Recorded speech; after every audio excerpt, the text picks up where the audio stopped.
श्री स्वामी समर्थ। आजचा हा संदेश प्रत्येक स्त्रीसाठी आहे। आई असो, बहीण असो, पत्नी असो किंवा मुलगी। कारण स्त्रीच्या मनात काही अशा वेदना असतात ज्या ती कधीच पूर्णपणे व्यक्त करत नाही। ती हसते, सर्वांची काळजी घेते, सर्वांना आधार देते, पण तिच्या मनात किती वादळ सुरू आहेत हे फार कमी लोकांना कळतं। म्हणूनच आजचा विषय खूप खास आहे। स्वामी म्हणतात, स्त्रियांनी ही एक गोष्ट आयुष्यात कधीच सहन करू नये। व्हिडिओ सुरू करण्यापूर्वी जर तुम्ही एखाद्या स्त्रीचा आदर करत असाल, आई, बहीण, पत्नी किंवा मुलगी, तर या व्हिडिओला लाईक करा। हा संदेश जास्तीत जास्त लोकांपर्यंत पोहोचवण्यासाठी शेअर करा आणि अशाच स्वामी विचारांसाठी चॅनलला सबस्क्राईब करा। स्त्री खूप काही सहन करू शकते, हे खरं आहे। ती घरासाठी सहन करते, मुलांसाठी सहन करते, नात्यांसाठीही सहन करते, पण याचा अर्थ असा नाही की तिने सर्व काही सहन करावं। एक गोष्ट आहे जी कोणत्याही स्त्रीने आयुष्यात कधीच सहन करू नये, आणि ती म्हणजे स्वतःचा अपमान। कधी कधी स्त्री इतकी नात्यांमध्ये गुंतते की ती स्वतःची किंमतच विसरून जाते।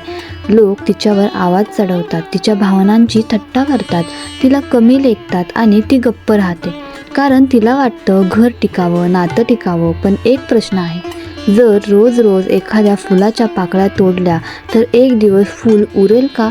नाही। तसंच स्त्रीच्या मनाचं असतं। सतत अपमान सहन करत राहिलं तर बाहेरून ती हसत असली तरी आतून ती तुटायला लागते। स्वामींनी प्रत्येक जीवाला सन्मानाने जगण्यासाठी निर्माण केलं आहे, म्हणून कोणाचाही अपमान करणं चुकीचं आणि स्वतःचा अपमान सहन करत राहणंही चुकीचंच। एक आई हा शब्द उच्चारला की डोळ्यासमोर त्याग उभा राहतो, कारण जगात अशी एकच व्यक्ती असते जी स्वतः उपाशी राहील पण आपल्या लेकराला उपाशी झोपू देणार नाही। स्वतः आजारी असेल पण घरातील प्रत्येकाची काळजी घेईल। स्वतःच्या डोळ्यात अश्रू असतील पण चेहऱ्यावर हसू ठेवेल। पण विचार करा, जी स्त्री सगळ्यांसाठी इतकं करते तिच्या मनाचा विचार किती जण करतात? एक आई होती, तिने संपूर्ण आयुष्य कुटुंबासाठी दिलं, मुलांना मोठं केलं, त्यांच्या शिक्षणासाठी स्वतःच्या इच्छा बाजूला ठेवल्या। नवीन साडी घ्यायची इच्छा असली तरी ती मुलांच्या गरजांना प्राधान्य द्यायची। तिच्या आयुष्यात अनेक स्वप्न होती, पण ती स्वप्न तिने घरासाठी शांतपणे सोडली। आणि एक दिवस जेव्हा ती वयाने मोठी झाली तेव्हा तिच्या मनात एकच अपेक्षा होती, 2 प्रेमाचे शब्द। पण दुर्दैवाने तिला तेही मिळाले नाहीत। त्या दिवशी ती खूप रडली, कारण तिला पैशाची गरज नव्हती, तिला मानाची गरज होती, प्रेमाची गरज होती, आदराची गरज होती। म्हणूनच स्वामी सांगतात, स्त्रीला सर्व काही नको असतं, तिला फक्त तिच्या त्यागाची किंमत हवी असते, तिच्या अस्तित्वाचा सन्मान हवा असतो। एका दिव्याची उपमा घ्या, तो दिवा स्वतः जळतो तेव्हाच घरात प्रकाश पसरतो, पण जर सतत त्या दिव्यालाच विझवण्याचा प्रयत्न केला तर एक दिवस अंधार पसरतो। तसंच घरातील स्त्रीच आहे, ती आनंदी असेल तर घरात आनंद असतो, ती तुटलेली असेल तर घरातलं सुखही हळूहळू कमी होतं। म्हणून स्त्रीने स्वतःचा अपमान, स्वतःच्या भावनांचा अनादर आणि स्वतःची किंमत कमी करणारी वागणूक कधीच सहन करू नये, कारण स्वामींनी तिलाही तितक्याच सन्मानाने जगण्यासाठी निर्माण केलं आहे। पत्नी हा शब्द जितका छोटा आहे तितकी तिची जबाबदारी मोठी असते। एक मुलगी आपलं माहेर सोडते, आई वडिलांचा सहवास सोडते, लहानपणापासून जपलेलं घर सोडते आणि एका नव्या घरात प्रवेश करते। हातात स्वप्न असतात, डोळ्यात विश्वास असतो आणि मनात एक आशा असते, हे घर आता माझं आहे। पण प्रत्येक स्त्रीचं नशीब सारखं नसतं। काहींना प्रेम मिळतं, काहींना सन्मान मिळतो आणि काहींना रोज स्वतःचं अस्तित्व सिद्ध करावं लागतं। सतत टोमणे, सतत तुलना, सतत कमीपणा हे शब्द बाहेरून छोटे वाटतात, पण मनावर त्याचे घाव खूप खोल असतात। वादळ आलं तरी झाड उभं राहतं, पाऊस आला तरी उभं राहतं, ऊन पडलं तरी उभं राहतं, पण जर रोज त्याच्या मुळांवर घाव घातले तर एक दिवस ते कोसळतं। तसं स्त्रीच आहे, ती संकट सहन करू शकते, अडचणी सहन करू शकते, गरिबी सहन करू शकते, पण सततचा अपमान आणि अनादर तिच्या मनाची मुळच कमकुवत करतो। म्हणून स्वामी सांगतात, स्वतःच्या आत्मसन्मानाचा त्याग कधी करू नका। नम्र राहा पण स्वतःला कमी समजू नका। प्रेम करा पण स्वतःवरचं प्रेम विसरू नका। सर्वांची काळजी घ्या पण स्वतःच्या मनालाही जपा। कारण रिकाम्या घागरीतून कुणाची तहान भागत नाही आणि तुटलेल्या मनातून कुणाला आधार देता येत नाही. एक आनंदी स्त्री संपूर्ण कुटुंबाला आनंद देऊ शकते, पण एक दुःखी स्त्री शांतपणे आतून तुटत जाते. आणि म्हणूनच स्वामी म्हणतात, जगासाठी जगताना स्वतःला हरवू नका, स्वतःची किंमत ओळखा. कारण तुम्ही फक्त कोणाची आई, पत्नी, बहीण किंवा मुलगी नाही, तुम्ही स्वतःमध्ये एक संपूर्ण व्यक्तिमत्व आहात. एकदा एका स्त्रीने एका संतांना प्रश्न विचारला, महाराज, मी सगळ्यांसाठी जगते, सगळ्यांची काळजी घेते, सगळ्यांचं ऐकते, पण माझं ऐकणारं कोणीच नाही, मग मी काय करू? तिच्या डोळ्यात अश्रू होते आणि मनात वर्षानुवर्ष साचलेलं दुःख होतं. संत काही क्षण शांत राहिले आणि मग तिला जवळच्या विहिरीपाशी घेऊन गेले.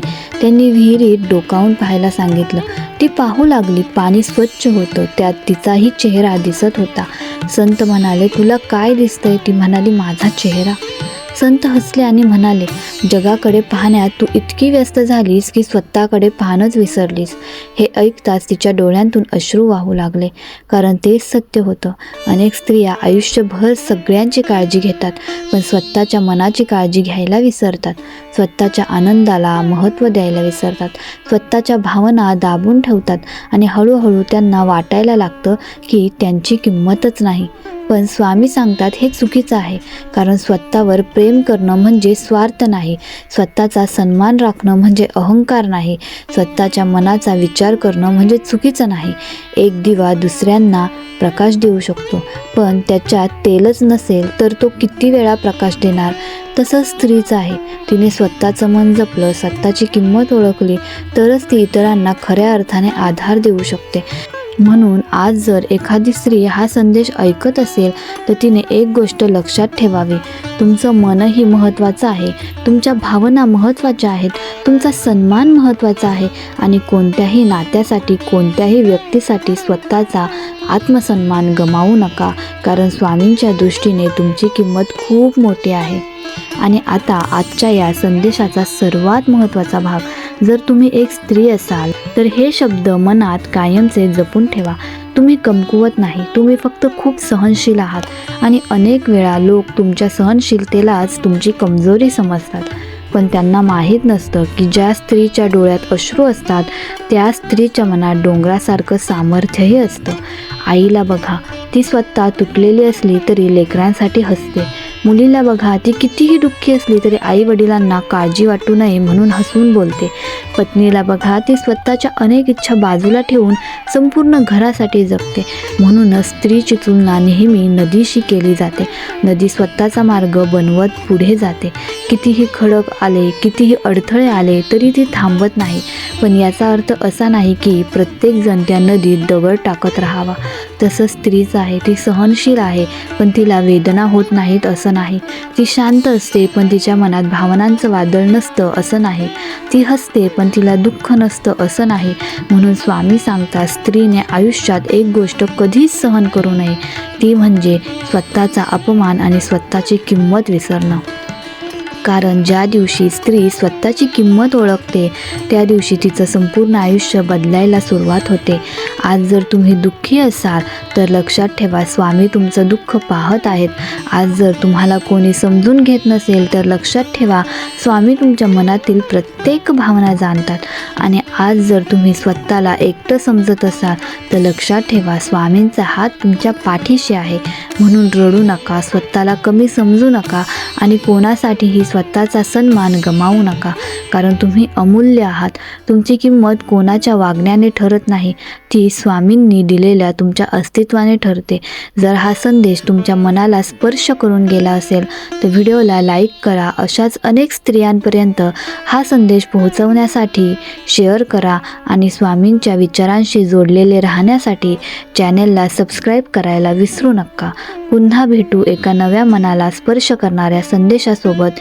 तोपर्यंत श्री स्वामी समर्थ.